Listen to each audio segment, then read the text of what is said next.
everything that could go wrong seems to have gone wrong. What do you do when you receive the news of maybe a job loss, a relationship ends, or heartbreak, or you run into a business failure? What do you do in that critical moment, or after you have had the heartbreak, the job loss, the business failure? What do you do? How do you move forward? How do you start all over again? Hey friends, welcome to my channel. In this video, we're going to be talking about the art of reinvention or starting again after you've suffered a setback, a loss, a failure, or whatever it is. What I've learned with the number of years I've lived on this earth is that we need to keep reinventing ourselves. Life will throw you curveballs. Life will bring you tough situations that will put you flat on your back. And you will wonder, is this the end? Can I get back up again? But I'm here to let you know that there is power in the human spirit. We are so resilient and we have the power to reinvent ourselves, to get back up again and still win. Now, my last video, I shared stories of lessons I learned from Femi Otedola's book, Making It Big. And one of the lessons I learned from him was how after he lost, I think, over $200 million in a transaction, he was able to let go of all his assets and reinvent himself again. And he's now one of the richest men in Africa, despite that devastating loss. And I'm going to share 5 lessons I've learned from his story and from my own story and the story of many people who have had setbacks and have reinvented themselves again. So take this as your toolkit, your wake-up call, or whatever it is that, if you are in the arts or in the process of wanting to reinvent yourself again after going through a setback. Okay, so let's get into it. Now, if you have just recently gone through a setback, or you're going through multiple setbacks, because sometimes when life happens, life be lifing, right? And I mean, I have gone through so many things. I'm in the process of reinventing again, and this is life, right? But these are 5 things that I believe will help you on this journey to reinventing yourself. Now, the first thing is, once you've gone through something that has happened, I want you to reflect. What happened? Now, you're not reflecting from a place of trying to beat yourself up or condemn yourself. You're trying to be very objective and say, so what happened? What went wrong and why did it go wrong? So for example, maybe a relationship that you thought would lead to, I don't know, maybe marriage or even a marriage ended. You want to reflect, why did it go? What happened? What went wrong? I know that being objective in a time when you're emotional is tough, right? But you need to bring yourself to understand that in life there will be setbacks. And ask yourself, what happened? What went wrong? I want you to reflect on it. And the reason why you're reflecting on this is so that you would have an objective viewpoint on how did you get into the situation, what convinced you there was a good situation or not. It could be a business, a job, a career, a relationship, and all that. And then how do you find yourself in this point where you suffered a setback or a failure and everything? So the first thing is taking stock on what happened, okay? And reflecting on it, right? Then the second thing is, what lessons have you learned from the process? Now, sometimes we have a tendency to catastrophize things, and I am guilty. It's a big word. I'm saying, oh God, the world has ended because something went wrong. No, something went wrong. What lessons did you learn? If it was a business you did, maybe the lesson you learned is you need to understand the economic environment you're doing business in, for example. Or maybe the lesson is just that there's so many things you can't control. But what is the lesson you've learned from the situation? So you have to know and take the lesson instead of catastrophizing and saying, oh God, my life is over. What lesson did you learn from the situation? Okay, it was a relationship that went wrong. Was it that you ignored some red flags or some green flags turned red? Or maybe the problem was the yellow flags that were not really red, neither were they green. Whatever it is, what lessons have you learned from the process? The third thing is, I want you to take stock. What does stock mean? Stock means, what do you have left?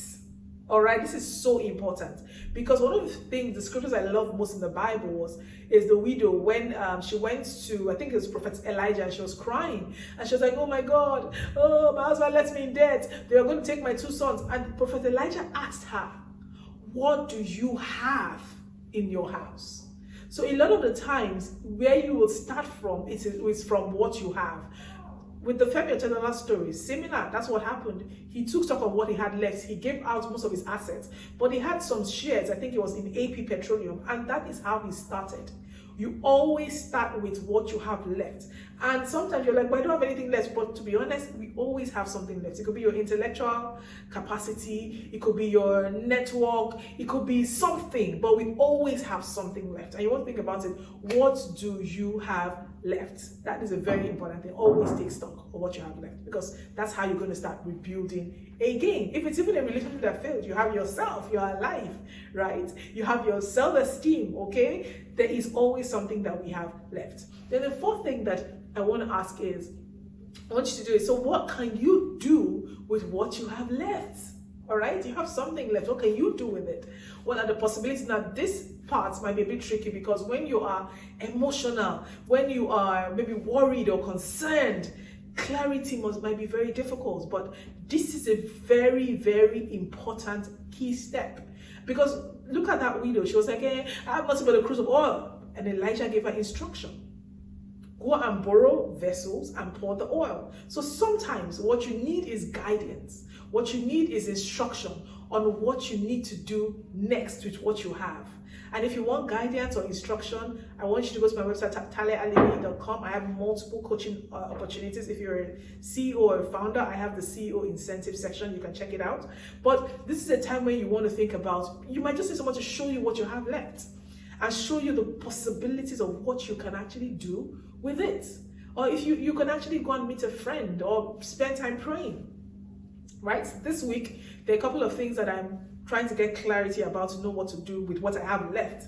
And I'm going to spend the whole week praying and fasting and seeking God's face, all right, so that I'll get the clarity I need. And if I need to also talk to people, I'm also going to do that, okay? And ensure that I have the clarity, because it is critical to know what to do with what you have left, because that is the key to be able to reinvent yourself or to, get back up again. So I work with a lot of women, maybe women who have been in marriages that didn't work out, or women who maybe they lost their spouses, or women who have been single for a long time, and I work with them through counseling and praying with them and things like that. And one of the greatest breakthroughs they get is just having somebody to open their eyes to see what they have left and what they can do with what they have left and all that. By the way, I'm starting a prayer meeting for women who have been, or men and women, if you're single over 35 and you want to join my prayer meeting. Basically, I feel led by God to help people to make their waiting worthy, to be worthy in waiting. So it's not about waiting to be married. It's you're waiting, what you want to do with it, okay? What you want to do with your current situation to make it worthy and all that stuff. I'm going to put the link here so you can sign up and let me know if you want to join the prayer meeting. It's going to happen 1 hour every week. I think most likely it's going to be in the morning and all that. So sign up and join and let me know if you want to join the prayer meeting. So what you have left and what can you do with it? And then number 5, which is very, very important. Take action, make a new decision and take action. When you found out what you have left, when you found out what you can do, what you have left, don't sit on it. Okay, like Elijah told the prophet Elijah told the woman, it says, go and borrow vessels, right? Pour the oil and sell it. So the way that you recover is not by sitting back and doing nothing. The way that you recover is by getting back up again and making a decision, a better quality decision, because you've learned your lessons, all right? And taking action. So if you are currently going through an area in your life where you go through a setback, I need to reinvent yourself, please, please, please, don't just sit back and do nothing. Don't just say, oh, because I've suffered pain before, I'm not going to ever try again. No, as I'm talking to you, I'm also talking to myself, because I'm going through a physician heal thyself moment, right? Get back up. You've learned your lessons. You've known what you do differently, okay? It's now time for you to take quality decisions, quality actions based on what you've learned. One of the most amazing things I've learned from people is that I've heard people say that they made more bad decisions than they made good decisions. But what differentiates the people that end up becoming successful is that they kept making decisions. They didn't just get stuck because they made a bad decision or they suffered a setback. They kept making decisions. So that's why I want to challenge you. All right, don't just sit back and do nothing. Get back up, make better decisions, and keep going. And I can bet you, because you use what you have left, you're going to be able to reinvent your life and create a better life of your dreams. If this video added value to you, don't keep it to yourself. Please share it with somebody who is at the point where they've gone through a setback, they need to get back up again, and help them make better decisions with the video, and hope it to add value and encouragement. And if you like this content, please don't forget to like it so the algorithm will share with more people. And then also don't forget to subscribe to this channel, and I will see you again in the next long form video or in my short form videos. Take care and God bless.